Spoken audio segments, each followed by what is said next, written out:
Welcome to Black Tower Tales Series 2, Scene 25. I'm Body, I'll be your player dungeon master for today.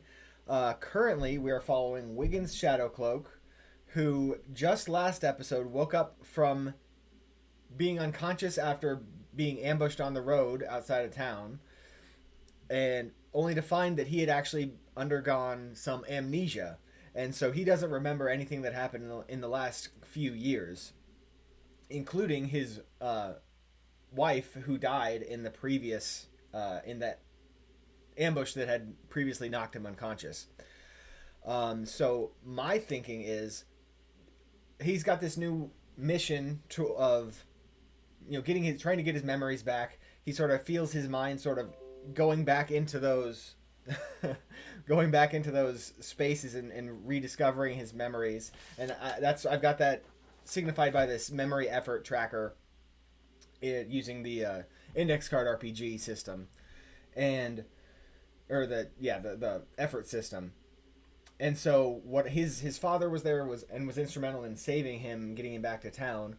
So I think what's happening is Wiggins and his father are going to head back to their home area. The only thing that really I think might happen is Aaliyah, is that her name?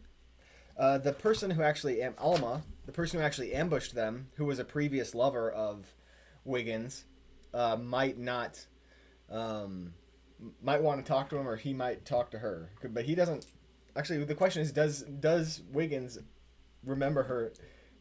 Was she in his period that he doesn't remember because of his amnesia? I think that's 50-50. I don't know. We're at Chaos 6. Does Wiggins remember Alma? 77, that's also a no. So Wiggins doesn't know who this lady is.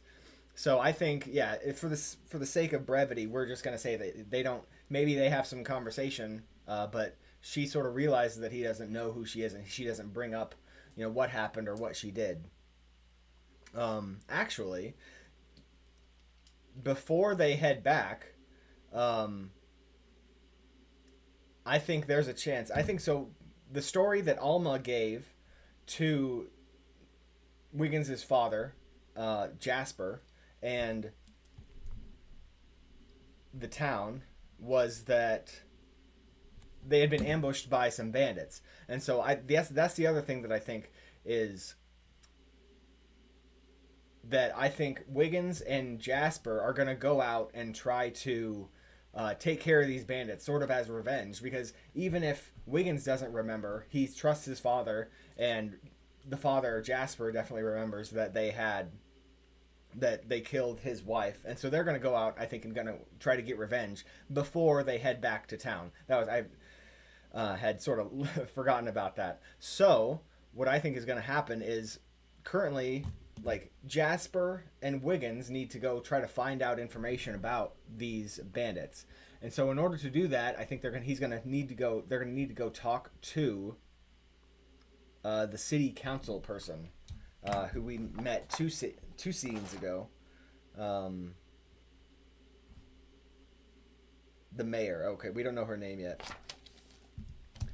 Would they go to the mayor? That seems a little.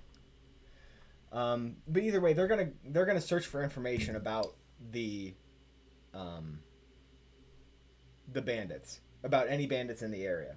So I'm gonna say this is gonna be a one heart thing. And we're gonna see how many days it takes them to find this information. Let's see. He's got a wisdom, or would it be wisdom? I think you could use charisma for it. But let's go with charisma. He's sort of asking around. DC 12. So that's a 7. That's one day that they don't find out any information.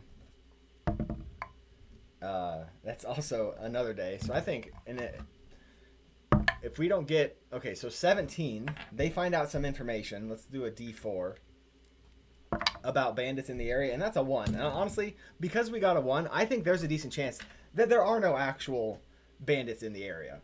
How else would you explain getting no results for 2 days, and then the first thing you find out when someone actually has stories about a bandit is a story from 20 miles away. So, of course, this is something we want to resolve with the fate chart. But I think we've got Chaos 6. I think it's very likely that there are not actually any bandits in the area. So we're going to roll our D100 here. And that's a 25. Wait, what did I... The question was, are there not really any bandits, or is there not really a significant bandit presence? And with a 25, that is a yes. There are definitely, as far as we know, that there are not really any bandits in the area, and we already know that their bandits weren't associated with this ambush. But Wiggins and his father are like, they're asking around, being like, "Hey, what does anyone know anything? Can anyone find any information?" And they don't get any. They don't get any sort of any help because no one has any because there aren't any bandits. So I think with that, they are going to end up going to head back to their to home. I'm going to be returning to using the 6d12 element rolls in order to generate what happens and what they find along the way. However, I do think I'm going to go down to only one because they're going to go on they're more familiar with the place now. I'm just going to be going on to one element roll a day, and I think it's about a 3-day journey at this point. So this first day, so they've spent 3 days trying to find out information about the bandits. And now this is the first day. They packed their bags. They've got all their bed rolls and whatnot and items. But we're now going to roll on the 6d12 to see what, if anything, they encounter on this first day. So we've got a standard wilderness column here. Let's see. The black die, they've got an 8. We don't have any monsters with that. The blue die, we need a 10 plus to get some clues. We don't have that. The white die, we have an 8, which means we find some sort of feature. And this is all leading up to this is all the expected scene that we're finding. We're going to be rolling on the event focus and the expected scene charts in a moment. The model die has a 5, so we're not finding an NPC. For yellow, we've got a 9, so we find a mundane item.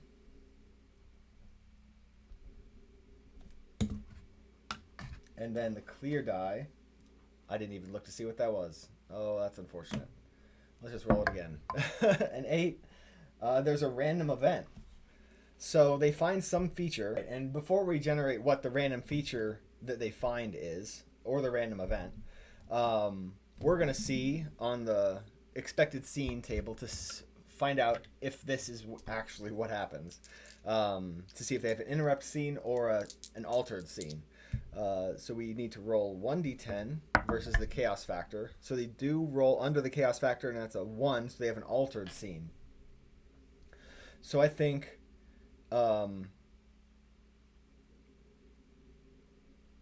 actually what we're going to do is instead of finding one feature, they're going to find 2 features that are combined in some way.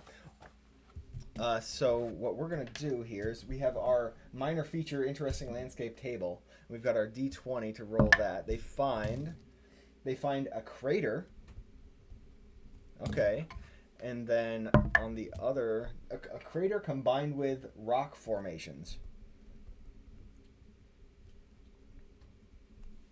So I think that's... I think instead of just a crater where there's maybe something in the center, they find like it's a crater, like this bowl shape in the landscape that is, let's say, is it overgrown with vegetation, or is it like a fresh crater? Is it overgrown? At 50-50, we've got a 3, so it's definitely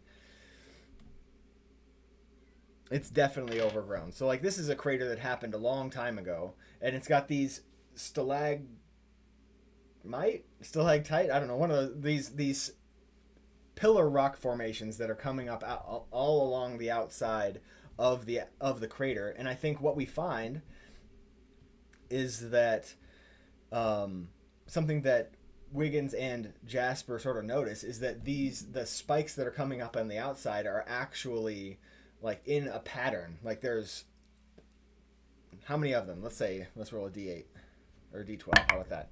There are three of these, and they're exactly 120 degrees away from each other on the outsides of this crater. So, with that, we have this random event that we're gonna be generating here. So while they're investigating this crater and figuring out what's going on with it, we have this. We roll on the event focus table. We get a 79 to find that it's a PC negative random event happens. All right. Well, let's see which PC it is. Should we consider Jasper a PC at this point? I don't think so. He's not. I don't have a character sheet for him. I don't think he can really be called a PC. So this is going to be PC negative for Wiggins. And for that, let's roll on the actions and descriptors. So what is the random event that's going to happen at this crater in the earth? Let's go on action 2, descriptor 1. It's going to be weather,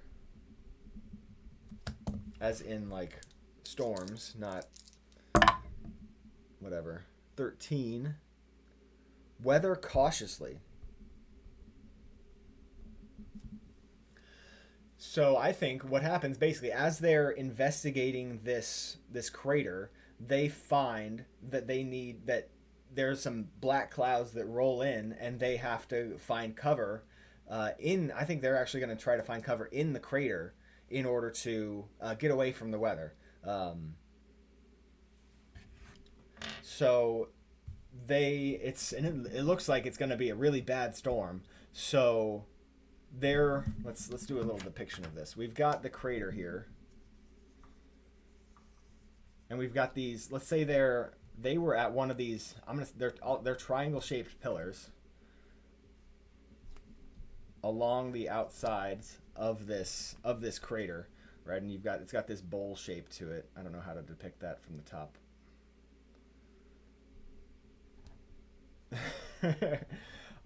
So they're at one of these pillars inspecting it, and they see the clouds coming in from this direction, and I think maybe the road that they were traveling on is on this side, so that instead of going around, they're just going to go through the crater.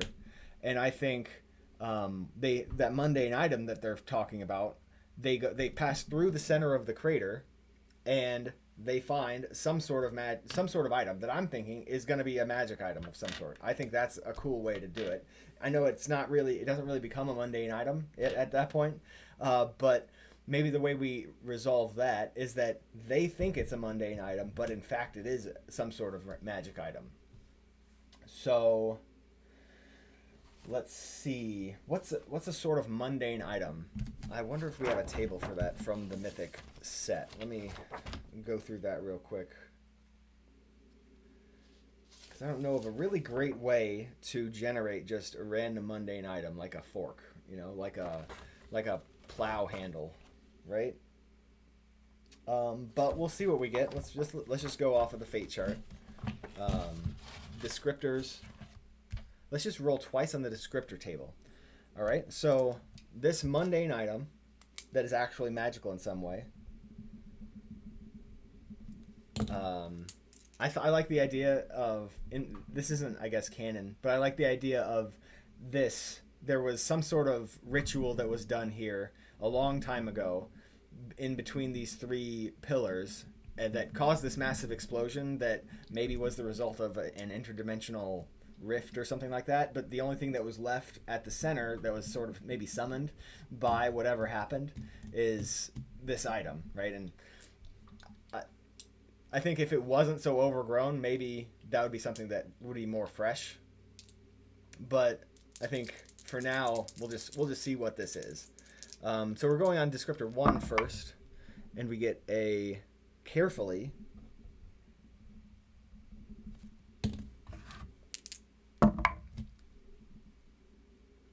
This is descriptor 2, carefully juvenile.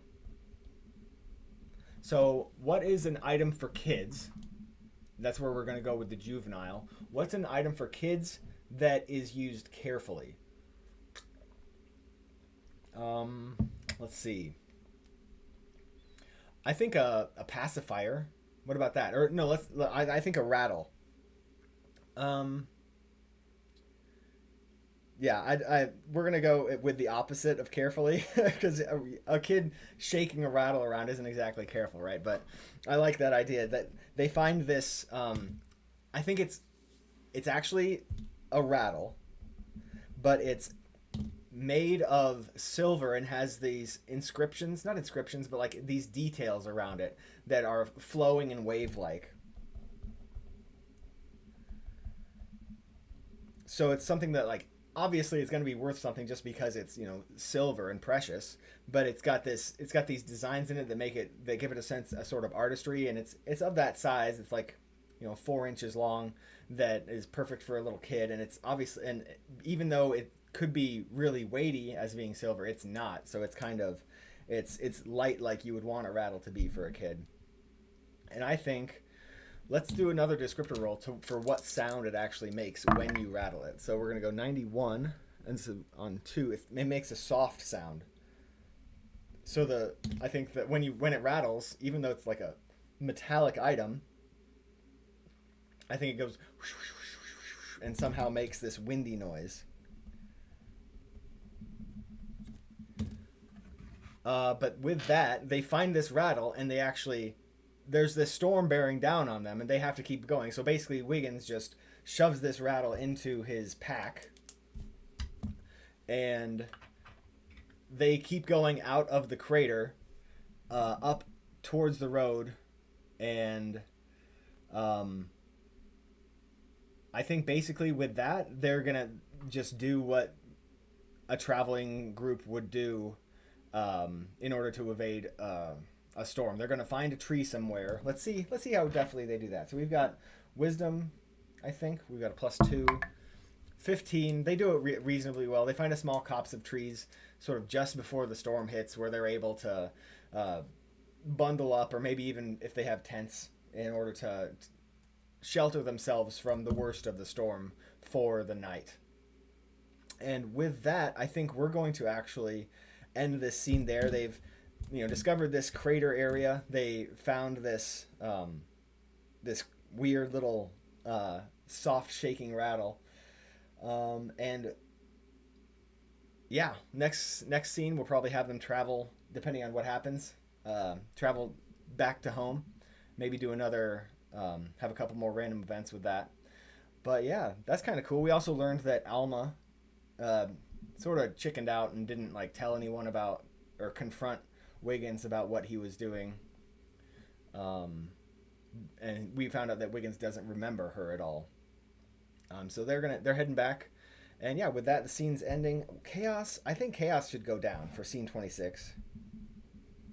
Chaos 5, and then we have new threads. I do think the new thread is this the silver rattle.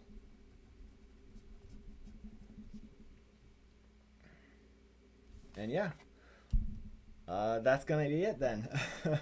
Have a good one.